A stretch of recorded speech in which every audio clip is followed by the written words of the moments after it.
C'est qui? À quelqu'un. Bonjour tout le monde, nous sommes les CM2 de l'école de Languenan. Nous allons vous poser des questions sur vous et sur le PNR. Donc pour commencer, qui êtes-vous?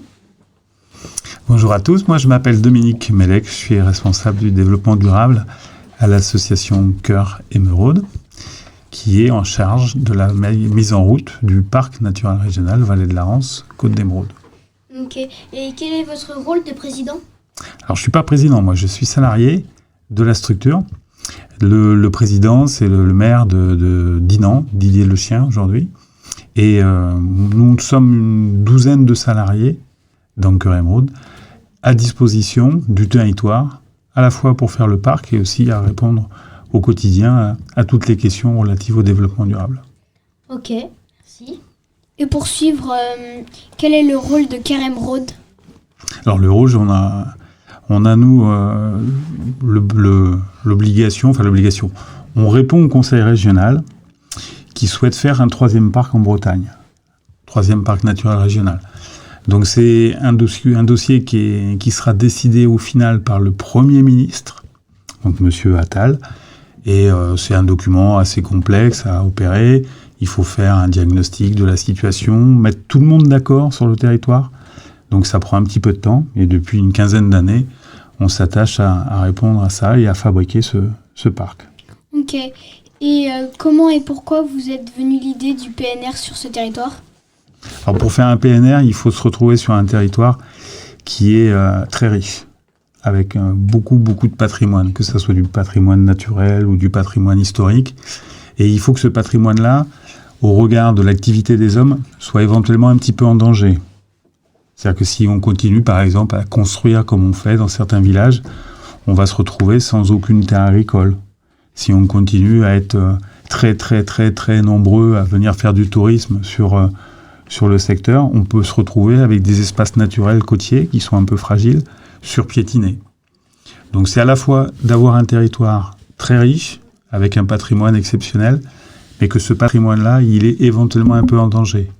Et c'est pour ça qu'il faut faire un parc naturel régional, puisqu'un parc naturel régional, c'est de se dire, on continue à vivre sur le territoire, mais on fait un petit peu plus qu'ailleurs. Attention à ce patrimoine, et si on a du développement économique à faire, on le fera en tenant compte du patrimoine naturel, historique, culturel du site. Ok, merci. Merci.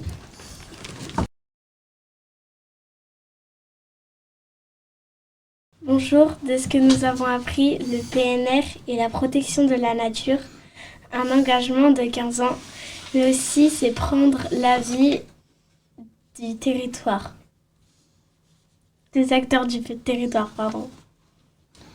Oui, c'est exactement ça. C'est-à-dire qu'en gros, on va continuer à vivre sur ce territoire-là avec une attention un peu plus particulière de l'environnement, de l'avenir aussi. Comment faire pour continuer à vivre avec toute la richesse qu'il y a sur ce territoire-là. Et pour se mettre tous d'accord, on rédige une charte. Et la charte, ce document-là, il faut qu'il soit approuvé par le maximum de monde. C'est pas la peine de faire un document que certains ne considéreraient pas. Donc il faut vraiment travailler avec tout le monde, prendre l'avis de tout le monde, prendre toutes les idées. Et on a tout mis dans un document qu'on appelle donc la charte du parc. À propos de cette charte, nous avons vu qu'un parc est en place sur une durée de 15 ans. Quand débutent ces 15 années exactement et pourquoi avez-vous choisi 15 ans? Alors les 15 années, c'est pas nous qui avons choisi ça. C'est le ministère qui donne le label pour 15 ans. Alors ça a un intérêt 15 ans parce que 15 ans, on a plusieurs mandats politiques. On va probablement voir plusieurs maires dans un certain nombre de communes. Donc on est sur un temps assez long. C'est presque une génération. C'est-à-dire qu'on peut s'engager vraiment au bout de 15 ans, sur une période de 15 ans, on peut s'engager vraiment à réaliser des choses. On n'a pas l'excuse de dire « voilà, c'est trop court, j'y arriverai pas ». Non, 15 ans, c'est pas mal. Ensuite, l'idée de faire ça en 15 ans, c'est que ça soit pas non plus tout le temps modifié. On cale une chose, on se décide. C'est pour ça que c'est compliqué au début de se mettre tous d'accord. Mais une fois que c'est calé, on le fera. Et après, ça s'arrête au bout de 15 ans. Parce que si jamais on n'a pas réussi à faire ce qu'on voulait faire, il n'y a aucune raison qu'on conserve le label. Donc c'est vraiment pour s'obliger à la fois à avoir le temps de le faire, mais à s'obliger à le faire. Et effectivement, il y a des parcs, c'est arrivé une seule fois dans l'histoire des parcs, mais un parc naturel régional devait protéger des prairies humides. C'est le Marais Poitevin, pour ne pas le citer, mais ils n'ont pas réussi à le faire. Donc en fait, ils n'ont pas reproposé, et le label leur a été interdit pendant quelques années, jusqu'à ce qu'ils reviennent avec des résultats positifs. D'accord, merci beaucoup. Et est-ce qu'elle peut évoluer pendant les 15 ans, cette charte? Normalement, non. On va essayer de rester. C'est pour ça qu'il faut, ce que je vous disais, ce temps long, il est important. Mais sauf grosse catastrophe, normalement, on s'adaptera à l'évolution des choses, mais on gardera les grands principes, les grands objectifs. D'accord, merci.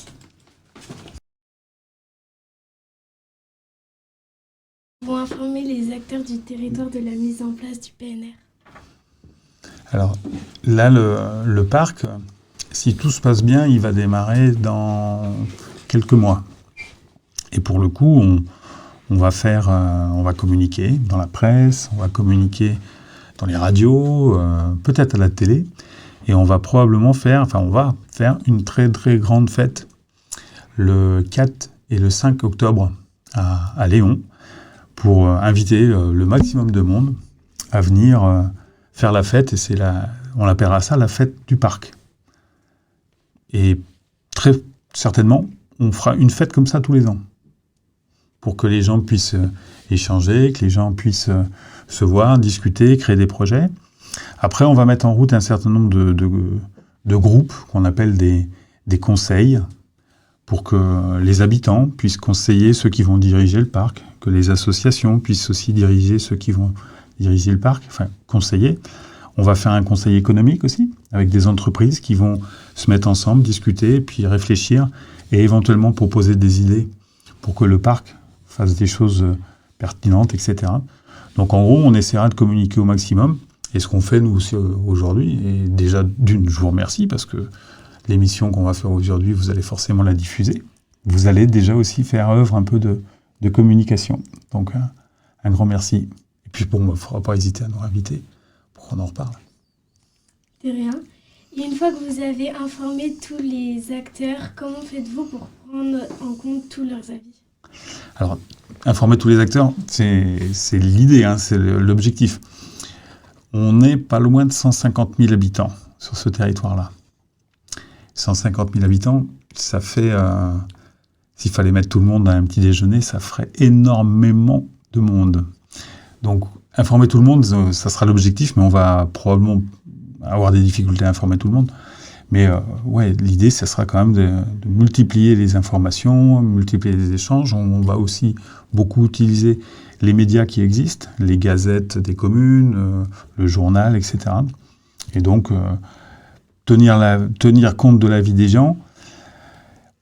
On espère que les gens et que l'échange sera suffisamment fluide et simple pour que les gens puissent nous écrire, nous envoyer des mails, nous interroger, voire via leurs élus nous questionner pour qu'on puisse leur répondre. Mais encore une fois, le parc, c'est pas quelque chose qui va fonctionner tout seul. Il ne fonctionnera, il ne réussira que si on est tous, les salariés, les élus, les citoyens du territoire, tous engagés et prêts à discuter, prêts à s'informer. C'est très intéressant. Mais finalement, est-ce que certaines mesures ne devront-elles pas être imposées à certaines personnes? Normalement, non. Le parc, il a deux slogans. La Fédération des parcs naturels régionaux de France, elle a deux slogans. Le premier, c'est de dire « Une autre vie s'invente ici ». En gros, c'est ce qu'on a un peu dit. On a un patrimoine exceptionnel, donc il faut inventer une façon de vivre pour conserver ce patrimoine. Et le deuxième slogan, c'est « Convaincre plutôt que contraindre ». Contraindre, ça serait effectivement d'imposer des choses. Nous, l'idée, ça va être de convaincre, de faire en sorte que les gens, au final, se disent « Bah oui, effectivement, vous avez raison, on va faire ça. On va plutôt faire comme ça que faire ce qu'on avait prévu. Vous nous avez convaincus. Et pour le bien collectif, on se dit que convaincre, c'est mieux que d'imposer. En tout cas, le parc n'a pas capacité à créer la loi. C'est-à-dire qu'il ne peut pas imposer quoi que ce soit. C'est plus aux élus, aux départements, enfin, à des instances supérieures que revient ce rôle-là. Mais nous, notre façon de fonctionner, c'est ça, convaincre plutôt que contraindre. Merci. Merci.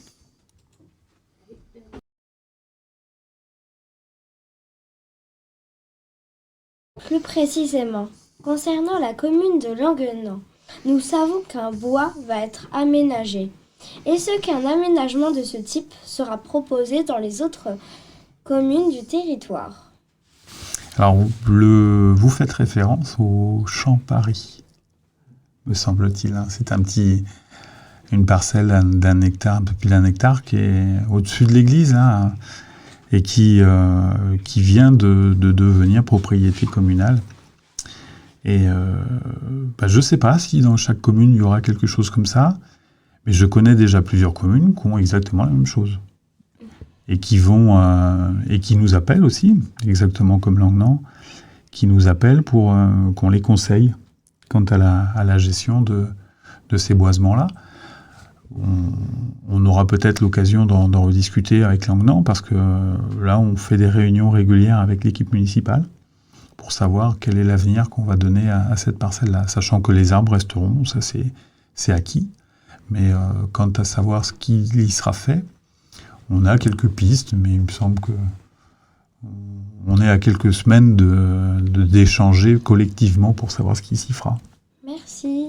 Nous, à Languenan, plus précisément à l'école des Hirondelles, nous voudrions trier les déchets dans les classes et à la cantine. Est-ce que le parc naturel régional pourra-t-il nous aider? Alors sur le tri, il y a déjà des équipes qui le font. Et c'est plutôt le Dinan Agglomération qui a des services, un service technique pour aider tout le monde à mettre en place le compost, à faire le tri qui va bien.